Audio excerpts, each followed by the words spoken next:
They say the American dream is a house with a two-car garage, 2 kids in college, a golden retriever wagging its tail in the yard, and a wife who still kisses you on the cheek every morning before you head off to a job you don't hate.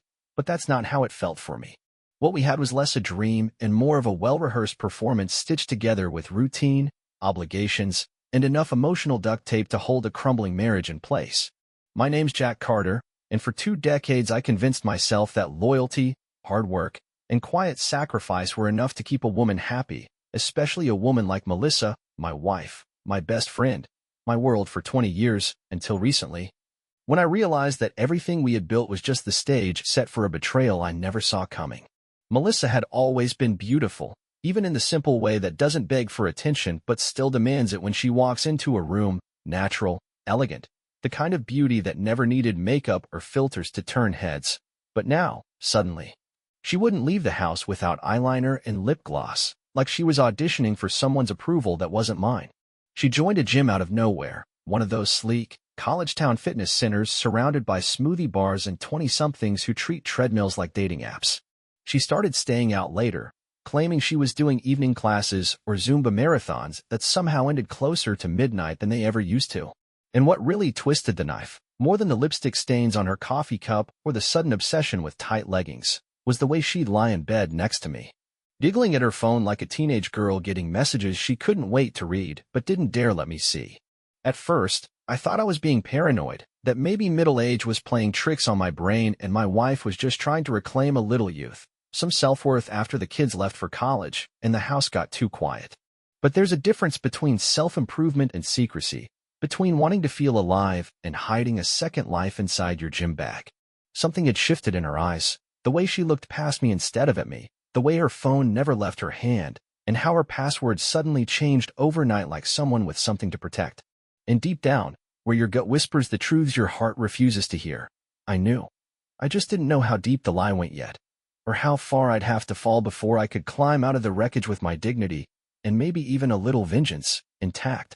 It started with something so small, so seemingly meaningless, that I almost threw it away without a second glance, a folded receipt tucked into the passenger side door pocket of Melissa's car, crumpled just enough to suggest it was forgotten, but not enough to hide what it said.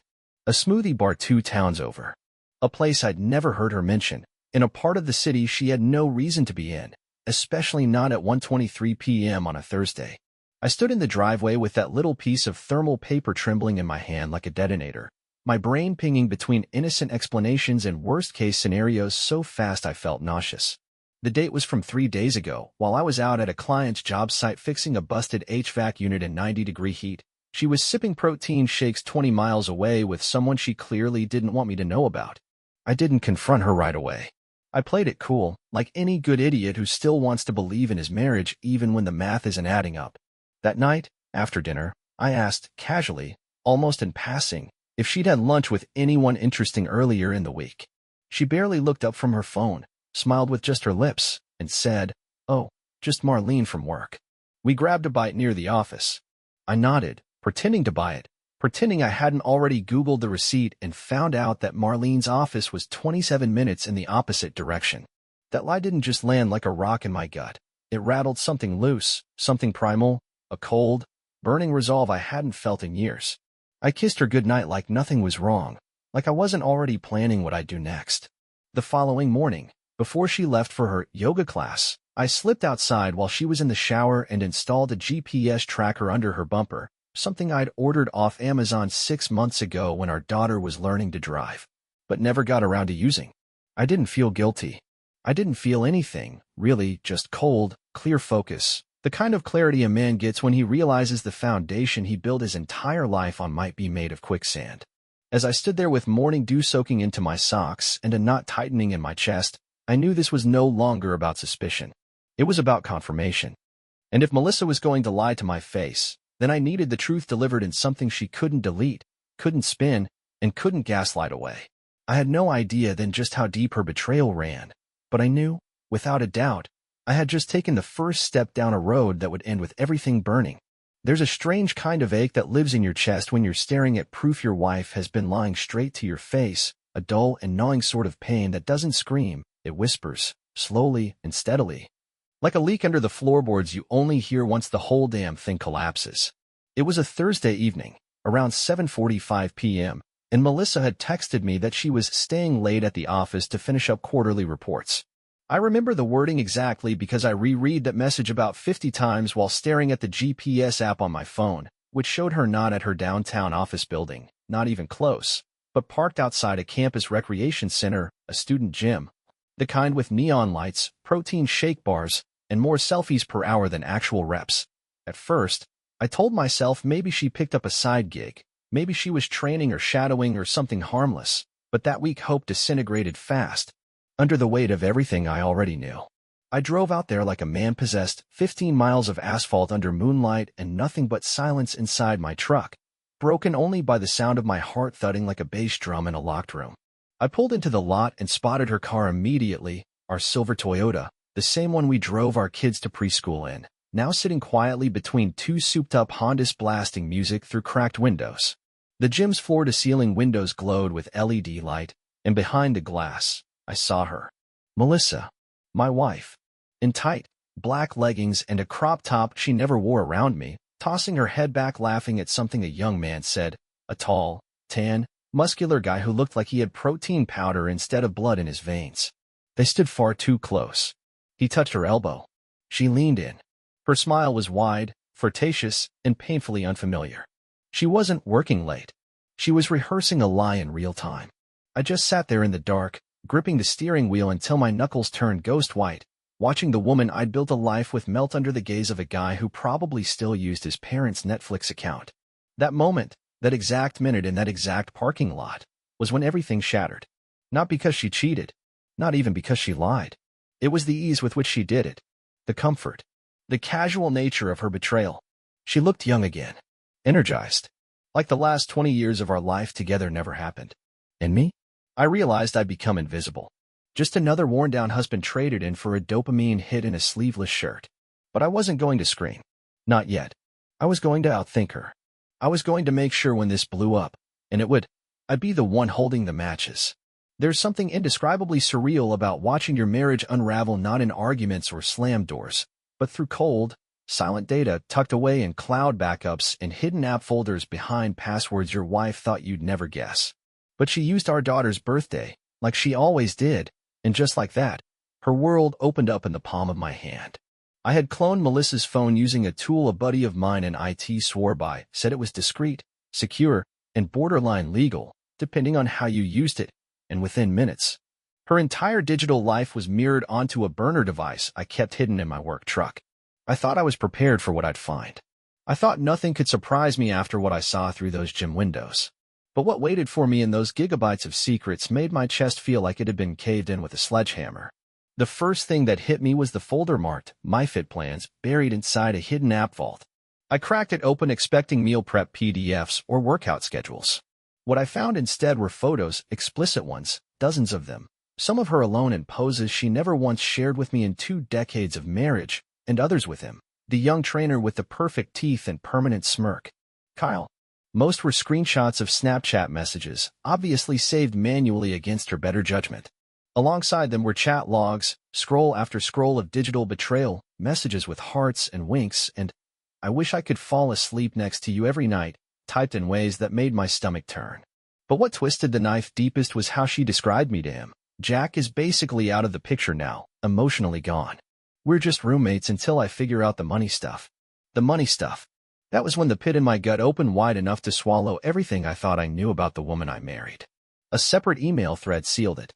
Subject line, for 01k withdrawal inquiry. Melissa had contacted our financial advisor asking about cashing out my retirement account, claiming it was for a joint investment opportunity that required urgent liquidity. The withdrawal forms were halfway filled out and signed but sitting there like a loaded gun on a kitchen table. She hadn't just betrayed me with her body, she was positioning herself to strip me of everything, my savings, my future, my dignity, all while play-acting the loyal wife long enough to walk away clean. That was the night the pain stopped and the strategy began. If she thought I was emotionally gone, she was about to find out what I looked like fully present and prepared to burn everything down, just not the way she expected. There's a strange and powerful silence in a man who knows the truth but pretends he doesn't, A kind of invisible armor that lets you walk through a war zone with a smile on your face and a bomb in your back pocket. That's exactly where I was the week after I uncovered everything, every lie, every message. Every sweaty selfie Kyle had taken in my bathroom mirror while I was out fixing broken pipes and grinding through overtime to pay for Melissa's yoga retreats and kale smoothies. But I didn't confront her. Not yet. Instead, I made her coffee just the way she liked it, half cream, one sugar, with cinnamon sprinkled on top like I'd been doing for 20 years. I kissed her on the cheek when she left for her fake gym sessions, told her to drive safe, and waved from the porch like a sitcom husband too dumb to know he was being replaced. But behind the scenes, I was moving with surgical precision. By Wednesday, I had sat down with a divorce attorney named Julian Marks, a stone-faced pit bull of a man who looked like he hadn't smiled since the Clinton administration. He didn't flinch when I told him about the affair, or the 401k stunt, or the fact that my wife was bringing her boy toy into my house, under my roof, into the same bed where our kids used to jump and laugh on Sunday mornings. "You'll want to get ahead of her," Julian said, already scribbling notes like a surgeon mapping out an incision.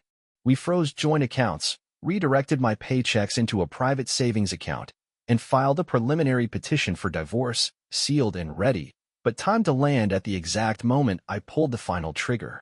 All I had to do now was gather one last piece of evidence, the one that would leave no room for lies or manipulation: surveillance. We'd had a home security system for years, motion sensors, doorbell cams, and a few indoor cameras Melissa insisted we install when she thought someone was stealing packages off our porch. What she apparently forgot was that the feed saved to the cloud, and I had administrative access. So one night, while she was at spin class, I poured a whiskey neat and pulled up the last 60 days of archived footage. And there it was. Kyle. In my house. Unlocking the front door with the spare key from the fake rock planter, walking around like he owned the place, drinking my scotch, even dancing shirtless in the kitchen while Melissa stood behind him in a robe I bought her for our anniversary. The rage I felt in that moment wasn't explosive. It was cold, precise, almost surgical in its intensity. Because now I had everything. And while they laughed and plotted, I was building the cage they'd walk into willingly, thinking I was still too blind to see. There's something beautifully cruel about watching a liar run face first into the truth, especially when they don't even realize they've been led there step by step like a lamb to slaughter. I booked the reservation 2 weeks in advance, corner table, white tablecloth, soft jazz floating just above the low murmur of expensive conversations, and a wine list long enough to distract even the most guarded mind. I told Melissa it was for our anniversary, 20 years, a milestone we'd both silently agreed to ignore, but I insisted. She rolled her eyes, sighed like it was a chore, and asked if we could make it quick because she had a headache coming on. That was the first sign I was going to enjoy this more than I should. I wore the watch she bought me on our 5th anniversary and smiled across the table like a man who still believed in vows, while she picked at her salad and checked her phone every 5 minutes, probably waiting for Kyle's post-workout selfie. When the waiter placed down the main course, I reached into my coat pocket and handed her a small, sleek black box wrapped with a silver ribbon. She stared at it suspiciously, clearly expecting jewelry, maybe a bracelet to match the necklace she'd pawned behind my back, or earrings she could pretend to adore before burying them at the bottom of her gym bag. But this wasn't a token of love. It was a loaded gun made of ones and zeros. "Open it," I said softly, my voice steady as stone. She unwrapped it slowly, her eyes narrowing as she found not diamonds, but a USB flash drive and a neatly folded sheet of paper with one word printed in bold at the top: prenuptial agreement. Her hand froze. Her mouth opened, but no words came out. She plugged the drive into her phone under the table, still trying to maintain that air of superiority she'd mastered over the last few months. But the second her screen lit up, I watched every ounce of color drain from her face.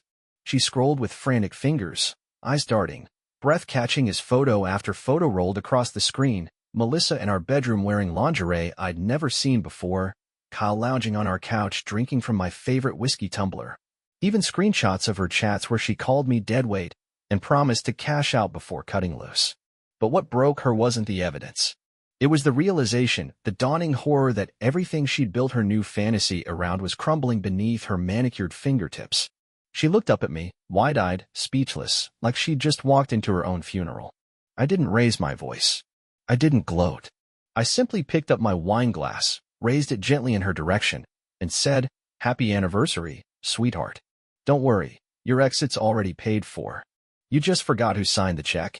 You never really know what someone is made of until you take away the lies they're hiding behind, until the mask slips off in front of strangers and they have nowhere left to run, not even inside themselves. The second Melissa realized the USB wasn't just proof of the affair, but a full autopsy of her betrayal, photos, audio, timestamps, the prenup she swore we tore up after our 5th year, her expression cracked wide open like glass under pressure. And that's when the performance began. She slammed her phone on the table so hard the water glasses rattled and hissed through clenched teeth loud enough to turn heads. "This is illegal, Jack. You've been spying on me like some kind of sick freak," she spat, her voice just under a scream. I was darting to the nearby tables, desperate for sympathy she'd never earned. She tried to spin it as if I were the problem, a controlling, paranoid husband who couldn't let her grow, couldn't handle her happiness. I sat there, as calm and measured as I had been since the night I saw Kyle through the gym window. And in that stillness, I said 7 words that silenced the entire restaurant. "I've already filed for divorce last week." Just a clean, surgical incision across the throat of everything she thought she still controlled. Her mouth fell open like she'd just taken a bullet to the chest, her eyes wide, glossy, and rapidly blinking as if trying to load a reality she never prepared for. The same woman who was ready to steal my retirement and walk out the door now looked like a deer on ice, cornered and collapsing under the weight of her own ego. People were watching now, waiters frozen in place, couples staring over wine glasses, and one older gentleman near the bar slowly shaking his head like he'd seen this movie before. I stood up, tucked my chair in with deliberate calm, placed enough cash on the table to cover dinner and the wine she barely touched, and looked her straight in the eye one last time, not with hate, not with pity, but with something far colder, closure. "Kyle's gone, by the way," I said, watching her face twitch at the sound of his name. "He found out you're married, and not rich. That kid doesn't do baggage or broke." With that, I turned and walked away, the weight I'd carried for months dissolving with every step toward the exit. Behind me, Melissa sat alone, staring at her phone screen like it might still rewrite the ending. But there were no do-overs this time. Just silence. And a woman who bet her future on a fantasy and lost. There's a certain stillness in a courtroom that makes betrayal echo louder than it ever did behind closed doors, and as I sat there beside my attorney, watching Melissa fidget in her chair like the walls were closing in, I finally understood what satisfaction felt like, not joy, not revenge, but the clean, quiet justice of a truth that no longer needed to be spoken, only proven. Julian Marks, my lawyer, operated like a surgeon with a scalpel, polished, emotionless, and devastatingly precise. He laid out the timeline of infidelity with timestamps, dropped screenshots like daggers, and followed it up with video clips from our home security feed that showed Kyle entering our house through the side door like he lived there. Melissa had no rebuttal, only stammered half-truths and crocodile tears that even the bailiff looked bored of. When she begged the judge for alimony, claiming emotional distress, dependency, and the classic, "I gave up my best years for him," the room fell into a silence so thick you could have cut it with a spoon. The judge, a no-nonsense woman with the kind of face that didn't entertain games, adjusted her glasses, glanced over the prenup Melissa had clearly forgotten she signed, and delivered a ruling so swift and direct it almost felt anticlimactic. Alimony, denied. Shared assets, split down the middle, except that Melissa's half had already been whittled away by poor spending habits, secret Venmo transfers to Kyle, and a failed attempt to drain my 401k. The house, my house, was awarded solely to me, on account of my continued mortgage payments and the evidence of infidelity involving another party in the residence. Melissa was granted exactly what she arrived with. The car I'd bought her 2 birthdays ago, her yoga mat, her leggings, and a duffel bag stuffed with the tattered remains of a life she chose to burn for a man who ghosted her the second she lost the illusion of wealth and freedom. But what cut deepest for her wasn't the legal loss. It was what happened after court. Our kids, both in college now, had stayed mostly silent during the divorce proceedings, trying to stay neutral until they had the full picture. So I gave it to them. I sat them down, showed them the photos, the messages, the betrayal in her own words. My daughter wept. My son clenched his fists and whispered, "She did this to you?" After that, they stopped calling her.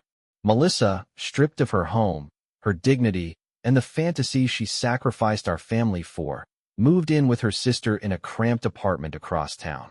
The same sister who once told her she was too good for a blue-collar man with dirty hands. Now, Melissa had nothing but silence, echoes, and the haunting realization that she had traded 20 years of love and stability for a fleeting thrill and a gym pass. And me? I finally exhaled. There's a certain freedom in rebuilding from scratch, not just because you've got nothing left to lose, but because the wreckage clears space for something real, something earned. 3 months after the divorce papers were finalized, I put the house on the market, not because I couldn't bear the memories, but because I didn't want to live another minute inside a place where ghosts of betrayal still hung in the corners like cobwebs. I took the equity and poured it into something that had always lived in the back of my mind, some quiet daydream I'd shelved when life got busy and Melissa started wanting granite countertops and European vacations. I bought a small plot of land just outside of town and built myself a workshop. Real wood, real sweat, real tools, and turned a passion into a business. Custom furniture, handmade cabinetry, pieces that didn't pretend to be something they weren't. I worked with my hands again. My hands. For the first time in years, they didn't feel numb. The weight fell off, literally and otherwise.